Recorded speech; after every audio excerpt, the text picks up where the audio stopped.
പിന്നെ നിനക്കെന്താ അവനോടൊപ്പം പോയി കുറക്കണോ? നീ അറിയാതെ നിന്റെ നമ്പർ എങ്ങനെ അവൻ കിട്ടി? എനിക്കറിയില്ല. ഇൻസ്റ്റാഗ്രാമിൽ മെസ്സേജ് എന്താ, ഞാൻ അപ്പൊ തന്നെ ബ്ലോക്ക് ചെയ്യുകയും ചെയ്തു. അവളുടെ ഒരു ഇൻസ്റ്റാഗ്രാം ഞാൻ അന്നേ പറഞ്ഞാണ് ഇമാതിരി കോപ്പറാങ്ങളൊന്നും വേണ്ടെന്ന്. വല്ലവരും പേടിച്ചെന്നെ ഇൻസ്റ്റ ഒന്നും കളയാൻ എന്നെ കൊണ്ട് പറ്റൂല. ഇപ്പൊ ഇതൊക്കെ ഉള്ളത് ആരാ ഉള്ളേ?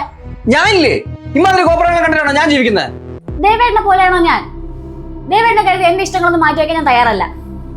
നിങ്ങൾക്കും എനിക്കും തമ്മിൽ 13 വയസ്സിന്റെ വ്യത്യാസമുണ്ട്. അന്നത്തെ കാലത്ത് ചിലപ്പോ ഇതൊന്നും ഇല്ലാതെ നിങ്ങൾക്ക് ജീവിക്കാൻ പറ്റിയിട്ടുണ്ടാവും. പക്ഷെ ഇന്ന് അങ്ങനെയൊന്നും അല്ല. നീ എന്നെ എതിർക്കുവാണോ? എതിർക്കൊന്നുമല്ല, സത്യാവസ്ഥ പറഞ്ഞതാ. പിന്നെ എന്നെ സൂക്ഷിക്കാൻ എനിക്കറിയാം. കുറെ നാളായി ഇങ്ങോട്ട് ഇറങ്ങണമെന്ന് വിചാരിക്കുന്നു. ദേവമോനോടെ അവ ഇപ്പൊ പുറത്തോട്ട് പോയതേ ഉള്ളൂ. ഇപ്പൊ വരും. മരുമോളുടെ ഞാൻ വിളിക്കാം. മോളെ ദിയാ,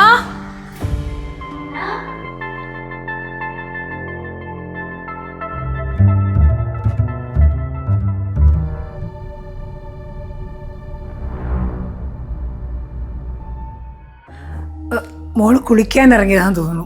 എന്റെ കുളിയൊക്കെ കഴിഞ്ഞല്ലോ അമ്മ. ഇതാരാ? ആ, ഞാൻ ദേവമോന്റെ അടുത്തൊരു ബന്ധുവാ. മോള് വലിയ മോഡേൺ ആണല്ലോ.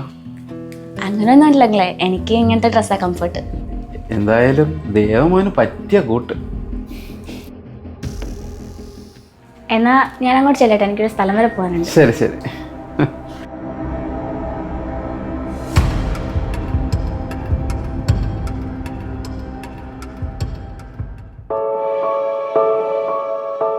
ദിയ, ഞാൻ നമ്മുടെ പ്ലോട്ടിന്റെ ആധാരം എടുത്ത് വെച്ചിട്ടുണ്ടേ. നമുക്ക് ഒരു ലോൺ സംഘടിപ്പിച്ച് എങ്ങനെയെങ്കിലും വീട് പണി തുടങ്ങണം. എനിക്കിപ്പോൾ തന്നെ 38 വയസ്സായി. ഇനിയും താമസിച്ചാലേ ലോൺ അടച്ചെടുക്കാനൊക്കെ ഇച്ചിരി പാടായിരിക്കും. ബാങ്കിൽ ഞാൻ വിളിച്ച് സംസാരിച്ചിട്ടുണ്ട്. അല്ല ദേവേട്ടാ, എന്താ ഇത്ര പെട്ടെന്ന്? നമ്മൾ ഈ വീട് പണിയെ പറ്റിയൊന്നും സംസാരിച്ചിട്ടുണ്ടായിരുന്നില്ലല്ലോ. അതുമല്ല, എനിക്കിപ്പോൾ അങ്ങനെ ഒരു പ്ലാനും ഇല്ല. പ്ലാൻ ഇല്ലെന്നോ? ദിയ, നമ്മുടെ കല്യാണം കഴിഞ്ഞിട്ട് ഇപ്പോൾ 1 കൊല്ലം ആവാറായില്ലേ. സ്വന്തമായിട്ടൊരു വീട്, നമ്മുടെ ഭാവി, സേവിങ്സ്, നമ്മുടെ കുഞ്ഞുങ്ങൾ, ഇതൊക്കെ പ്ലാൻ ചെയ്യേണ്ട സമയങ്ങളല്ലേ ഇത്? ദേവേട്ടാ, എനിക്കിപ്പോൾ 25 വയസ്സായിട്ടേ ഉള്ളൂ. എനിക്കാണെങ്കിൽ എൻ്റെ കരിയറിൽ കുറച്ചുകൂടെ മുന്നോട്ട് പോകണമെന്ന് ആഗ്രഹം. ഉടനെ തന്നെ ജർമ്മനിയിൽ പോകാനുള്ള പ്ലാനിലാണ് ഞാൻ. അപ്പോൾ ഞാൻ അതിനെ പറ്റിയുള്ള കാര്യങ്ങളാണ് ഇപ്പോൾ ആലോചിച്ചുകൊണ്ടിരിക്കുന്നത്. ജർമ്മനിക്കോ? അപ്പോൾ നീ ജർമ്മനി പോയി വന്ന് അത് കഴിഞ്ഞൊരു വീട്, അത് കഴിഞ്ഞ് കുഞ്ഞുങ്ങൾ എന്നൊക്കെ പറയുമ്പോൾ എൻ്റെ പ്രായം എത്രയാണെന്ന് നിനക്കറിയില്ലേ? കണ്ടോ, ദേവേട്ടന്റെ പ്രായവും കാര്യങ്ങളോ നോക്കുന്നത്. അപ്പൊ എന്റെ കരിയറിന് സ്വപ്നങ്ങൾക്കൊന്നും യാതൊരു വിലയില്ലേ? ഇതെൻ്റെ മാത്രം കാര്യമല്ല ദിയ. ഓരോ പ്രായത്തിലും ചെയ്യേണ്ട ഓരോ കാര്യങ്ങളുണ്ട്. ഇതിനൊക്കെ ഒരു ടൈം ലൈൻ ഉണ്ട്. നിനക്ക് ഇനിയും സമയമുണ്ട്. പക്ഷെ എനിക്കോ, എൻ്റെ റിട്ടയർമെന്റ് ഭാവിയൊക്കെ എനിക്ക് പ്ലാൻ ചെയ്യണ്ടേ? ദയവ് ചെയ്ത് നിങ്ങളുടെ ടൈം ലൈനിലേക്ക് എന്നെ തള്ളി വിടരുത് ദേവേട്ടാ. ഒരു വീടിന്റെ ബാധ്യതയും തലയിൽ വെച്ച് കുഞ്ഞുങ്ങളെ നോക്കി എന്റെ കരിയർ അവസാനിപ്പിച്ച് ജീവിക്കാൻ എനിക്കൊരു താല്പര്യമില്ല. അപ്പൊ എൻ്റെ ആഗ്രഹങ്ങളോ? സ്വന്തമായ ഒരു വീട്, ഒരു കുടുംബം, ഇതൊക്കെ ഞാൻ ആഗ്രഹിക്കുന്നത് തെറ്റാണോ ദിയ? എൻ്റെ ഈ പ്രായത്തിലുള്ള ആഗ്രഹങ്ങളൊക്കെ നിനക്കൊരു ഭാരമായിട്ടാണോ തോന്നുന്നത്? അമ്മ, അമ്മ, എനിക്ക് ഒരു ജോബ് ഓഫർ വന്നിട്ടുണ്ട്. മിക്കവാറും കിട്ടും. ആണോ? അമ്മേ, ഞാൻ ഇറങ്ങണേ. ദിയ, പോയിട്ട്. മോനെ, ദിയക്ക് ജോലി. ജോലിയോ? അവക്കെന്താ അവിടെ ജോലി? അതല്ല ദേവേട്ടാ, എനിക്ക് ഇന്റർവ്യൂവിന് ഒരു മെയിൽ വന്നിട്ടുണ്ട്. നാളെയാ. ഇന്റർവ്യൂ? എന്തിന്? നിനക്കിപ്പോ എന്തിനാ ഒരു ജോലി?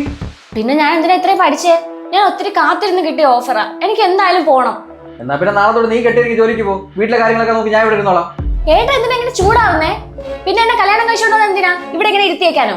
അല്ല, നിന്നെ കെട്ടിയൊരിക്കും നാട് നിങ്ങൾ പ്രദർശനം നടത്താൻ ഞാൻ. ഒന്ന് നിർത്തുവോ രണ്ടാളും? എന്താ ഇങ്ങനെ നിങ്ങള്?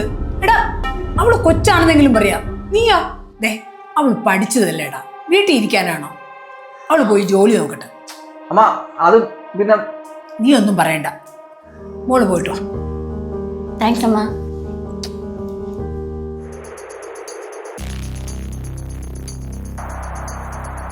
എടാ, അവക്കിത് കിട്ടാനൊന്നും പോണില്ല. പോയിട്ട് വരട്ടെ.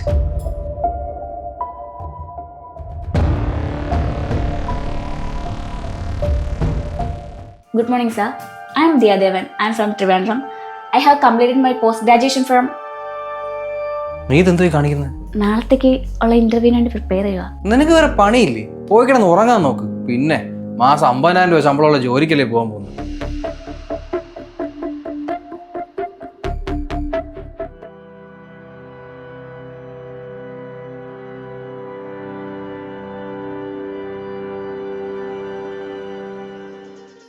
ദിയാ, ദിയാ.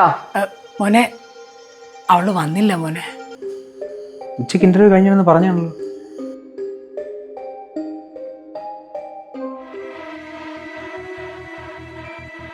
സമയത്രയായി? നിന്നോടോ ചോദിച്ചാ സമയത്രയെന്ന്? 7:35. എന്താ? നിനക്ക് ഉച്ചയ്ക്ക് ഇന്റർവ്യൂ കഴിഞ്ഞല്ലേ? അതെ, അവിടെ തന്നെയാ എൻ്റെ ഫ്രണ്ട് മീരേഷ് ആവും വർക്ക് ചെയ്യുന്നത്. അവരിന്ന് ഹാഫ് ഡേ ലീവാക്കി. അങ്ങനെ ഞങ്ങൾ 3 പേരും കൂടെ ഒന്ന് പുറത്തൊക്കെ പോയി. നീ ഇത് എന്തൊക്കെയാ കാണിക്കുന്നത് ദിയ? തന്നിഷ്ടത്തിന് ഇങ്ങനെ ജീവിക്കുകയാണോ?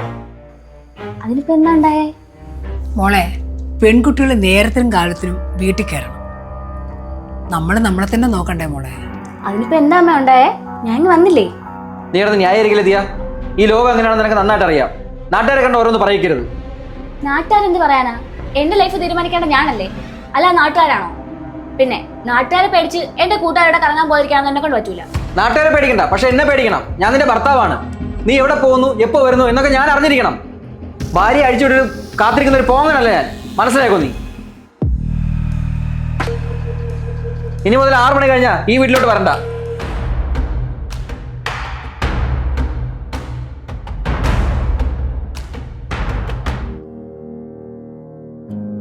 ദിയ, ആ, ദേവേട്ട വന്നായിരുന്നോ? ഞാനൊന്ന് പുറത്തേക്ക് പോയി ഇറങ്ങിയതായിരുന്നു. ദേവേട്ട ഫ്രീ ആണെങ്കിൽ എന്നെ ഒന്ന് ഡ്രോപ്പ് ചെയ്താരോ? നീ ഇങ്ങോട്ട് വന്നു. എൻ്റെ ഒരു ഫ്രണ്ടിനെ കാണാനാ. ഈ കോളത്തിലോ? ഇതിനെന്താ കുഴപ്പം? പുതിയ ഡ്രസ്സാ, എങ്ങനെയുണ്ട്? ദിയ, ഞാൻ ഓപ്പണായിട്ട് പറയാം, നീ കുറച്ച് ഓവർ ആവുന്നുണ്ട്. ഇത് ബുദ്ധിമുട്ടാവും നിനക്കും എനിക്കും. മനസ്സിലായില്ല. ഇമാതിരി വേഷം കെട്ടലൊന്നും എൻ്റെ ഭാര്യ ഇരിക്കുമ്പോൾ പറ്റില്ലെന്ന്, അത്ര തന്നെ. പോയി മാറ്റി വൃത്തിയുള്ള പോലെ ഇട്ടുകൊണ്ട് പോ.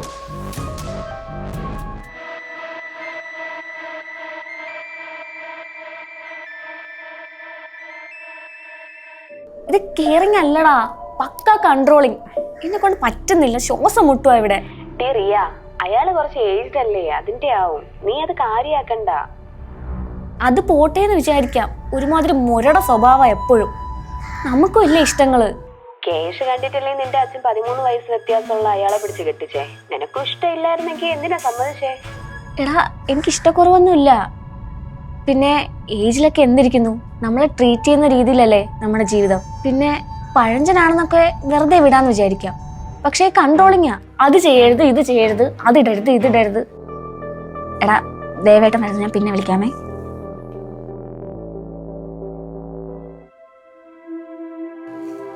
നിനക്കൊരു സർപ്രൈസ് ഉണ്ട്. എന്താ? നമ്മുടെ പുതിയ കാർ. ഈ മോഡലോ? ഇത് പഴയതല്ലേ? ബുക്ക് ചെയ്തോ? ആ, ചെയ്തു. ഞാൻ പറഞ്ഞതല്ലേ ഇനി പുതിയ കാർ വാങ്ങുമ്പോ കറുത്ത കളറിലുള്ള ന്യൂ മോഡൽ വാങ്ങണമെന്ന്. ഇതിനിപ്പോ എന്താ കുഴപ്പം? ദേവേട്ടാ, ഞാൻ നിങ്ങളുടെ ഭാര്യയല്ലേ? അപ്പോ ഒരു കാറൊക്കെ വാങ്ങാന്ന് പറയുന്നത് നമ്മുടെ ലൈഫിൽ ഇമ്പോർട്ടന്റ് ആയിട്ടുള്ള ഒരു കാര്യമല്ലേ? ബുക്ക് ചെയ്യുന്നതിന് മുന്നേ എന്നോടൊന്ന് ചോദിച്ചുകൂടായിരുന്നോ? പിയ, നിന്നെക്കാൾ കുറെ ലോകം കണ്ടിട്ടുള്ളതാണ് ഞാൻ. എനിക്കറിയാം കാറുകളെ പറ്റി, അതിന്റെ കണ്ടീഷനെ പറ്റിയൊക്കെ. എന്നാ പിന്നെ സ്വന്തമായിട്ട് വാങ്ങിച്ചങ്ങ് ഓടിച്ചാ പോരായിരുന്നോ? എന്തിനാ ഇതൊക്കെ എന്നെ കാണിക്കുന്നേ? ദാ,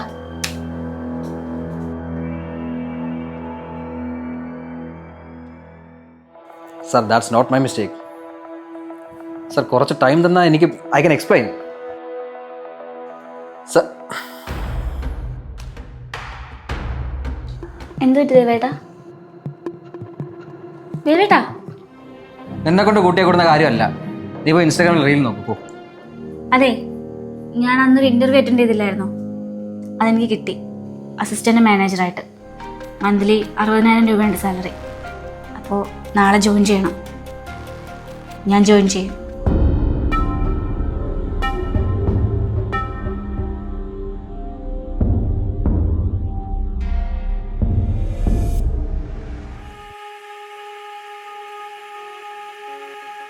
എന്താടാ, നീ ഇന്ന് ജോലിക്ക് പോയില്ലേ? ആകെ കുഴപ്പമായമ്മ. ഒരു ക്ലയൻറ്റ് പണി തന്നതാ, ഞാൻ അയാളെ ഡീൽ ചെയ്ത്. അയാളെ കമ്പനി കുറച്ച് നഷ്ടം ഉണ്ടാക്കി.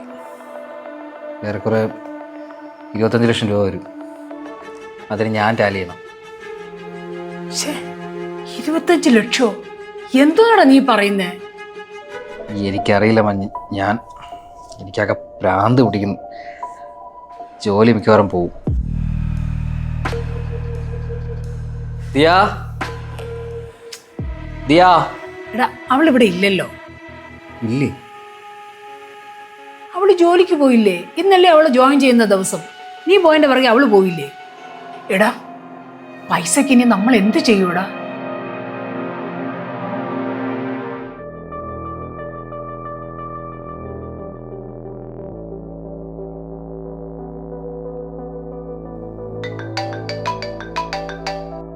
ഹലോ, എടാ കിരണ പറടാ. എടാ എൻ്റെ ഭാഗം ക്ലിയർ ചെയ്യാൻ എനിക്ക് കുറച്ച് ടൈം വേണ്ടേ? അതിനുമുമ്പ് ഇങ്ങനെ ഇപ്പോഴേ പോലീസും കേസും ഒക്കെ എന്തിനാ? എടാ പോലീസ് നിൻ്റെ ഒരു ഫാമിലി ഫ്രണ്ട് ഇല്ലേ? നീ ഒന്ന് സംസാരിച്ച് നോക്കോ? എടാ ഒന്ന് സംസാരിച്ച് നോക്കടാ. എടാ പ്ലീസ്. ശരി, ഓക്കെ. മോനെ, പോലീസ് കേസ് വല്ലതും ആയോ?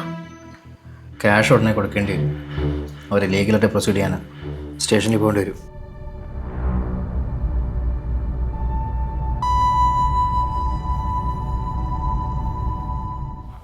ആ ഞാൻ കൊടുക്കാം. ആ എൻ്റെ ഫ്രണ്ടാ, പോലീസിലാ. അവനോട് കാര്യം പറഞ്ഞാൽ മതി, സെറ്റാക്കി തരും. ഹലോ. ആ നമസ്കാരം.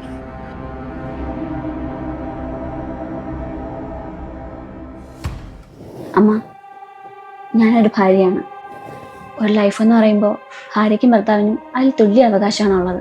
പിന്നെ ആദ്യം വേണ്ടത് റെസ്പെക്റ്റാണ്. അമ്മയും അച്ഛനും എങ്ങനെയാണ് ജീവിച്ചതെന്ന് എനിക്കറിയില്ല. പക്ഷെ എൻ്റെ വീട്ടിൽ എൻ്റെ അച്ഛനും അമ്മയും പരസ്പരം സ്നേഹിച്ചും കെയർ ചെയ്തോ ജീവിച്ചത്, അല്ലാതെ കൺട്രോൾ ചെയ്തിട്ടല്ല.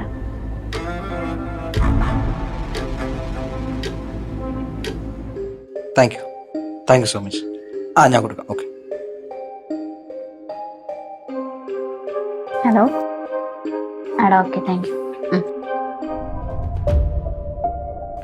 ഞങ്ങൾ പുതിയ തലമുറയിലെ പിള്ളേർ തന്നെയാണ്. പക്ഷേ തലതിരിഞ്ഞ സ്വഭാവവും പരിഷ്കാരവും മാത്രമല്ലാതെ മാറുന്ന ലോകത്തെ മനസ്സിലാക്കാനും മാറ്റേണ്ട ജീവിത രീതികളെ മാറ്റാനും എല്ലാം അറിയുന്ന കൂട്ടത്തില്ല. തൽക്കാലം എന്നെ ഗോൾഡെടുത്ത് പണയം വെച്ചിട്ട് എങ്ങനെയെങ്കിലും ആ കേസ് ഒത്തുതീർപ്പാക്കാൻ നോക്കും. തൽക്കാലത്തേക്ക് ജീവിക്കാൻ ഇപ്പോൾ എനിക്ക് സാലറി ഒക്കെ കിട്ടുന്നുണ്ടല്ലോ, നമുക്ക് നോക്കാം.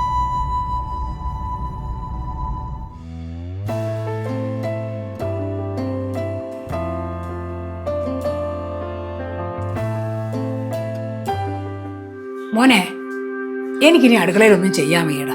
നീ ഒരു കാര്യം ചെയ്, നീ വരേണ്ട സമയമായില്ലേ? അവിടുത്തെ എന്തെങ്കിലും വാങ്ങിച്ചുകൊണ്ടുവരാൻ പറ. ഫ്രൈഡ് റൈസ് മതിയേ? അമ്മ, അവളുടെ വണ്ടി സർവീസിന് എടുക്കുമെന്ന് പറഞ്ഞിരുന്നു. അപ്പോൾ അതെടുത്തിട്ട് അവൾ ഇങ്ങോട്ട് വരും. അത് മാത്രമല്ല, നാളെ അവൾ ഔട്ടിങ് പോവില്ലേ, അപ്പോൾ അതിൻ്റെ കുറച്ച് ഷോപ്പിംഗ് ഉണ്ടെന്ന് പറഞ്ഞിരുന്നു. കുഴപ്പമില്ല, അവളിന്ന് വരട്ടെ. നമുക്ക് 3 പേർ കൂടെ ഡിന്നറിന് പോകാം. ശരി.